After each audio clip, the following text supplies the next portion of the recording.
শিশু কথা শুনছে না নাকি আমরা শোনাতে পারছি না? একটু ভেবে দেখুন তো, যেভাবে কথা বললে শিশু মানবে, শিশু আমাদের কথা বুঝবে, আমরা কি সেভাবে চলতে পারছি বা শিশুকে আসলে সেভাবে বোঝাতে পারছি? আজকালকার দিনে দেখা যায় অনেক বাবা মাই পেশাগত কারণে চাকরি বা ব্যবসার খাতিরে দিনের অনেকটা সময় বাইরে থাকেন, তাই শিশুদের সাথে কিন্তু এখানেই একটা দূরত্ব আমাদের তৈরি হয়ে যায়। আবার দিন শেষে বাসায় ফিরে যতটুকু সময় আমরা শিশুর সাথে স্পেন্ড করি, আমাদের ক্লান্তি অথবা বিভিন্ন কাজের চাপে আমরা সেটুকু সময় শিশুর সাথে শিশুসুলভভাবে মিশতে ভুলে যাই। আমরা বড়দের মতো করেই তার সাথে কথা বলি।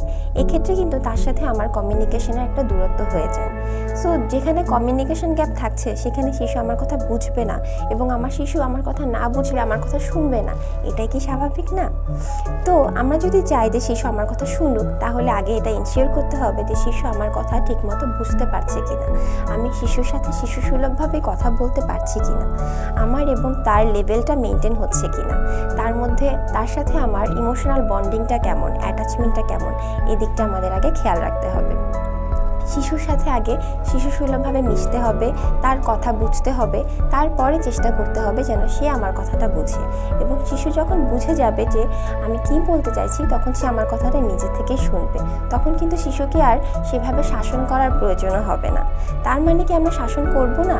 অবশ্যই করব, তবে আগেকার দিনে শাসন বলতে আমরা যেমন বুঝতাম ঠিক সেভাবে নয়, একটু অন্যভাবে। ধরুন শিশুটি খেলা করার পরে খেলনা গুছিয়ে রাখছে না, এক্ষেত্রে আমরা তাকে সরাসরি কখনোই বলবো না যে তোমার খেলনা গুছিয়ে রাখো, অথবা এটা বলে বকা দিব না যে কেন তুমি খেলনাটা গুছিয়ে রাখছো না।